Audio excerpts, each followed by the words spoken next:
Hey friends, welcome back to my channel. Thank you so much for being here, for joining me. If you're new, welcome. My name is Mia and I make a lot of videos about mental health, motherhood, and mindful living. And today we're going to be doing a postpartum depression update. So if you haven't seen the first part of this video series that just came out of nowhere, I will link my first video below where I talk about postpartum depression for the very first time on my channel. I had it with my first child and then was formally diagnosed with it when my second child turned 4 months old. She's 7 months now, just to give you some context. But before I dive into this video and what we're going to be talking about, I just want to address the people who are subscribed to my channel already and the people who did watch my postpartum depression video. Thank you so much. Like, I seriously can't express my gratitude to you. I wish I could give you a hug, especially to those of you who watch all the way through to the end.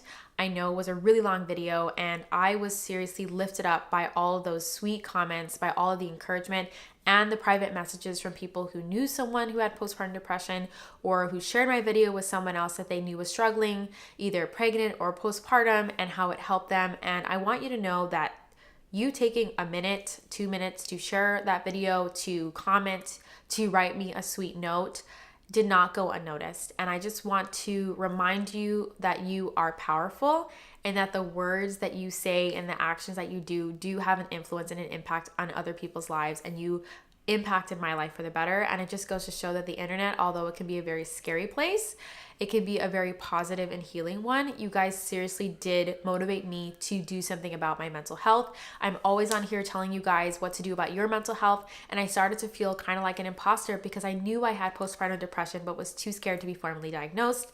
And then when I was formally diagnosed, I could not ignore it anymore. And I did not feel right continuing to show up on this channel, telling you guys what to do and not practicing what I was preaching. I was in denial about it because obviously acknowledging that anyone has a mental illness, especially yourself, is very difficult.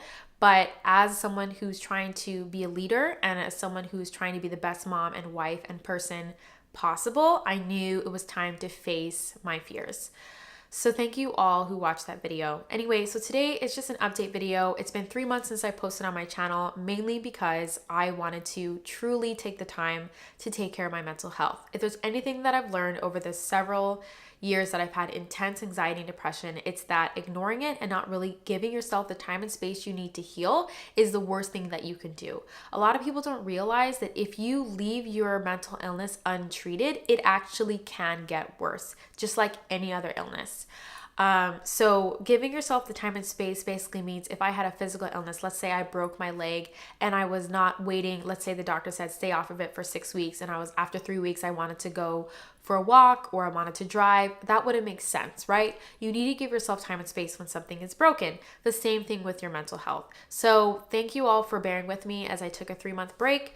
It was very challenging for me, and I actually did update everybody about that break on my Instagram. So if you don't follow me on Instagram, there's a link below at Mia Hemstad. I do more consistent updates and a lot of really fun Instagram stories on my Instagram.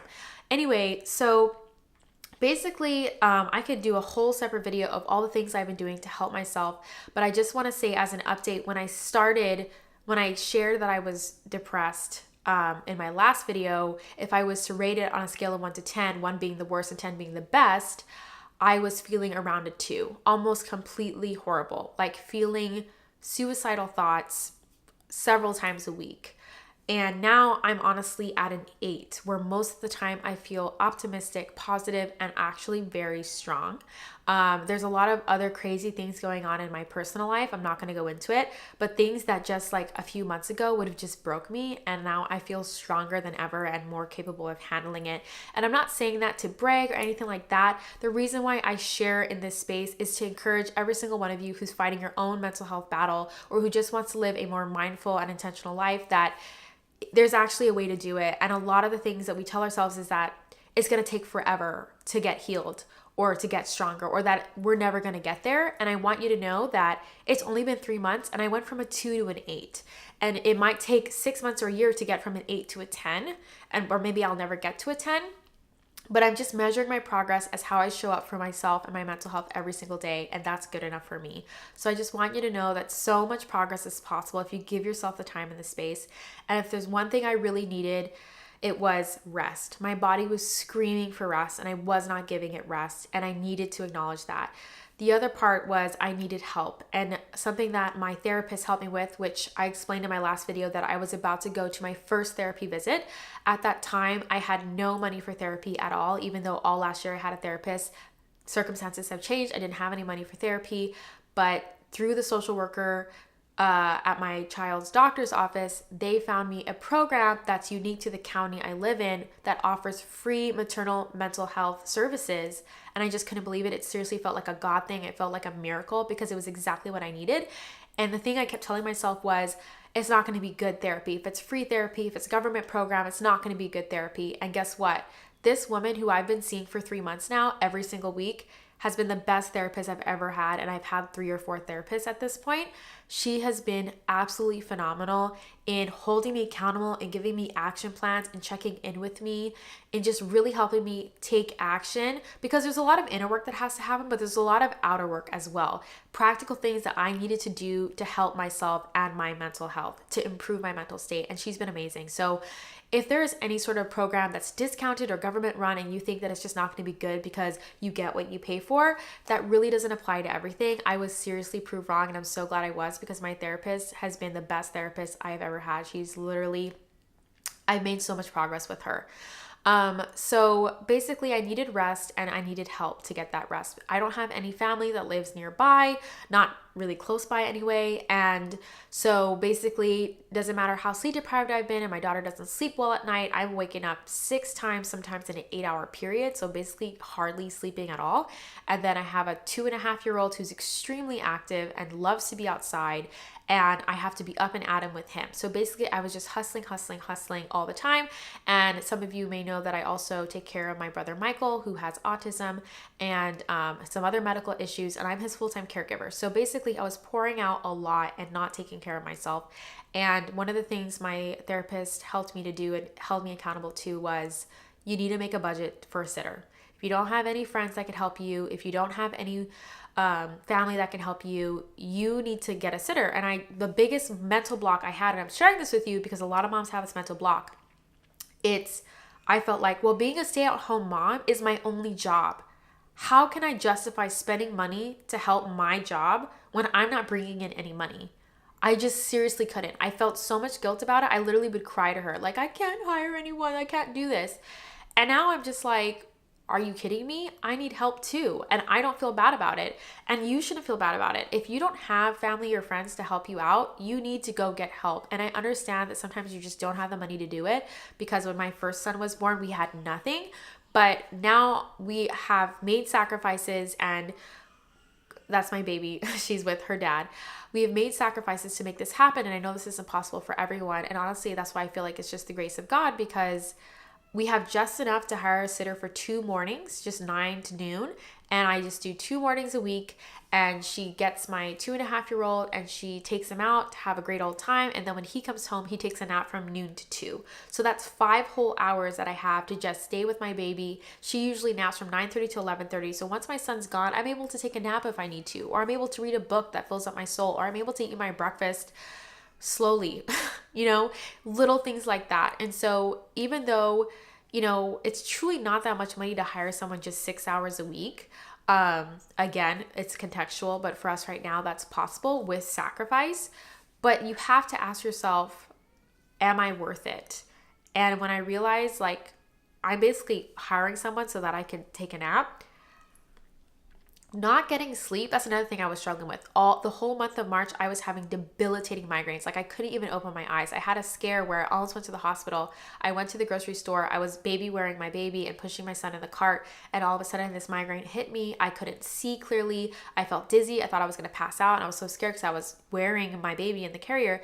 The people at the grocery store literally had to bring me a folding chair, and I sat there while I ate something and drank water, and they helped me to my car. They're like, are you okay? And of course I was like, yeah, I'm fine, because I was too scared to call 911 because I was worried about not being cognizant of what's happening and who's holding my kids? Where are they? I was just scared. So I called my husband. We ended up going to the urgent care, and long story short, at the end of the day, all the medications they were offering me when I went to the neurologist for my migraine weren't medications that I could take while breastfeeding. And to be honest with you, I've had migraine my whole life, but I had an amazing long break from them after I gave birth to my son 2.5 years ago. And what I wanted to ask myself really before I started taking meds, because I believe that meds are important if you need them, but I thought, I know one of my biggest triggers for my migraine is sleep deprivation. And I know I was sleep deprived. So I just wanted to give myself the time and the space to heal. So I started to hire the sitter and I started to be more intentional about sleeping and going to bed earlier and taking naps and just not worrying about my YouTube channel, not worrying about the dishes. Like I used to clean the whole kitchen and living room before I went to bed every night and go to bed at 10:30 because of that. And I just would leave the food on the floor, leave the dishes in the sink, leave the toys everywhere, and I would just go to bed. I would just listen to my body and go, I'm tired, and I would go to bed. And it's hard for us moms to do that. But guess what? That plus I actually finally got some essential oils and a diffuser, which I thought, oh, whatever, I don't need that. And by the way, I got the cheapest oils at Sprouts, which I know some of you are freaking out about. You need to get the better version. If you want to give them to me, I'm happy to try them because as someone who suffered from migraine a long time and basically lived off of ibuprofen, my neurologist said I couldn't take it anymore because I was going to become addicted. So I was desperate, and so I started to sleep more, and I was diffusing lavender and lavender eucalyptus and other oils that help because I have really bad allergies during the springtime and the summertime, which causes sinus pressure problems, which also ignite my migraines. Long story short, I've been migraine free for a month. The whole month of April, I haven't had a migraine, and I haven't had ibuprofen this whole month. And as someone who's a chronic migraine sufferer, I lived with ibuprofen. I lived off of it, in college, especially when I was having them every single week. So that's a huge deal for me. And it just goes to show that every time I would go to the neurologist or the doctor, it cost me a $55 copay, plus sometimes hiring a babysitter so that I can go to my appointment alone, plus gas, right? Plus time. And when I realized that either I could pay the neurologist and the doctor for the MRIs and the visits, and I could pay $30 a month for my prescription, etc., which had side effects, right? Or I can pay a certain amount of money every month for a sitter to come so that I can sleep. I realized that either way, my good health, my wellness was going to cost money. And either I could choose to go the route of medication and doctors and stress of making appointments and dealing with people, or I could just hire a sitter, let my son have a great old time with someone else, and get some freaking sleep. So I decided to go the sleep route. And again, I'm not saying this to say you shouldn't take meds, because thank God for meds. Otherwise, I honestly don't think I would have made it through school. But it just made me realize that if you don't take care of your health now, you're going to pay for it later. And I was just running on the cycle of not sleeping and not resting, ignoring the fact that my body was screaming for rest. And I know it's not possible for everyone to have a sitter, but honestly, if we all humble ourselves, we know somebody that could help us. I mean, there was a mom I know who has several kids, but when I actually humbled myself and shared, I've been struggling with migraine and all this stuff, she offered for me to drop off my son. She's like, what's one more kid? I can take care of one more kid. And she has 4. And that was so kind of her. She was just like, drop him off for 2 hours. And then another mom that lives in my apartment complex, I was chatting with her, and she even offered for my son to play with her daughter and them to play together for 2 hours so that I can get a nap. And the point I'm trying to make here is that people do want to help you. But oftentimes as moms, and I've actually heard a mom say this to me before, I've actually offered to help out a mom. She said, I need to know how to do this by myself.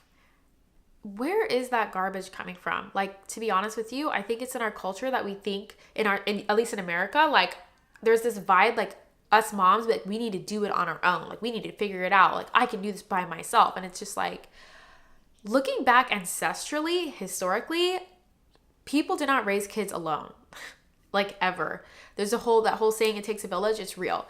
And so basically the concrete things I've had to do to get better were get regular therapy. I have someone to talk to. And my therapist actually pointed out, what if you actually hired someone else to do the cooking, just to help me understand how much value I'm bringing to my family. The cooking, the cleaning, the babysitting, the accounting, because I manage our budget. She's like, I actually did this with one of my clients, and she's like, it came up to $120,000 a year. She's like, so you're basically saving your family $120,000 a year because you're choosing to stay home from work and do all of this stuff for your family. And it just really gave me perspective that I wanted to share with you. If you're a mom and you're watching this, that you do bring a whole lot of value to your family. And just because our society doesn't acknowledge the value of stay-at-home moms doesn't mean that we shouldn't acknowledge our own value and worth and what we are bringing to our families, what we're bringing to the table. And I know, especially as a Catholic, as a Christian, it's hard to talk that way because it's like, oh, I'm not being humble. But honestly, you're not being honest. You're not being honest if you're not able to recognize the worth that you bring, the fact that you brought a child into the world, and that, you are doing a lot for your family. And there's nothing wrong with admitting that. There's nothing wrong. My health depended on me acknowledging my worth and my value and what I was offering. And so it really required me to do that. And let me just say that my husband always acknowledges what I'm doing and always tells me I'm doing a good job. But that just goes to show it doesn't even matter if you have supportive people around you if you don't believe it yourself. And I want to emphasize that because I know some people that are just like, well, because other people aren't validating me, or my husband's not very supportive. And it's just like, you know what, at the end of the day, supportive husband or not, supportive partner or not, if you don't believe that you are worth the money that it takes, the money, time, and energy that it takes to take care of your health, no one is going to do it for you. Okay? No one. And that's the thing, that's the message I keep stressing on this channel. Like, yes, you need support and help, but at the end of the day, I had to call the therapist. I had to open up to the social worker that I needed help. I had to take my postpartum depression evaluation honestly and be told that I have postpartum depression and get a formal diagnosis, even though I was avoiding it for months. Okay? And I'm telling you all of that because I want you to know realistically what you need to do. I don't want to just pop on here and say, I'm feeling better, guys. Thanks so much. Bye. The videos that I create for you all is to help you. So anyway, that's all I have for you right now. I just wanted to share that getting help has been huge for me. Having someone to talk to every single week who's giving me an outside perspective of how I'm doing and what I'm going through and what I need in my life. And the last thing that's been seriously helping me has been increasing my self-awareness, basically reflecting almost daily. And the reason why this is important is because if you are a mom, you're probably used to ignoring your needs and constantly looking at the needs of everyone around you. That is extremely dangerous for your health. So basically, I've been sitting down every single day to acknowledge what I'm grateful for, which puts me in a positive headspace, to acknowledge what I'm proud of myself for, which keeps me from beating myself up and being super self-critical. I've been focusing on what has been working in my life and what I need to do more of. And it reminds me, having a sitter is helping you, Mia. Keep doing it. Because guess what? It's actually still hard for me to acknowledge that having a sitter has been helpful because I'm constantly wanting to save money and blah, blah, blah, and do it myself. I have to constantly remind myself, no, this is helping, this is working. And then I've been evaluating what's not been working and trying to find ways to cut that stuff out. And one of the things that I found out was saying yes to a lot of people. I was overcommitting to a lot of different things, and I just had to step up and say, my health is struggling. I need to say no. And saying no has been something that's really been helping me set good boundaries for myself. And then I've also been really good about taking action. Like I said, my therapist would give me things I need to do, like make a budget, hire a sitter, blah, blah, blah, And if it wasn't for her holding me accountable, that would be really hard for me to stick to. But taking something like do a budget, which for me, honestly can feel overwhelming, and like really breaking it down, like, okay, what do we need to do here? And scheduling it with my husband so we can talk about it at the same time. So it's a process, but I want you to know that yes, I talk a lot about therapy, but it's what you do outside of therapy that matters even more, I would argue, because just showing up to therapy without doing anything outside, without taking the advice, without applying the knowledge, without doing anything, changing anything, you're not going to change, grow, progress, improve. Okay. So I can do a video on the whole reflection process that I do. It's actually not that long. I know when I describe it, it sounds long, but it's actually really straightforward. And I decided to take that reflection process and just make some really simple worksheets that are available on my website, miahemsad.com/shop. I'll leave a link below. They're only $3. I wanted to keep them super cheap so that if you want it, you can access it. But you don't need the worksheets to do this. So if you want me to make a video on exactly what I do, comment below, let me know, and give this video a thumbs up. But know that you can go to my shop right now and download them for $3, and you can have access to them, and go to my Instagram and ask me questions about using them. I'm here to help you. So yeah, that's everything so far. That's where I'm at right now. I'm so incredibly thankful for all of you for sticking with me. I'm so thankful that I made so much progress in such a short period of time because I was in such a dark place 3 months ago. And I'm just so excited to be back here with all of you, providing you content, providing you value. Please keep in touch with me. Let me know if there's anything you want to know. Let me know if you have any questions.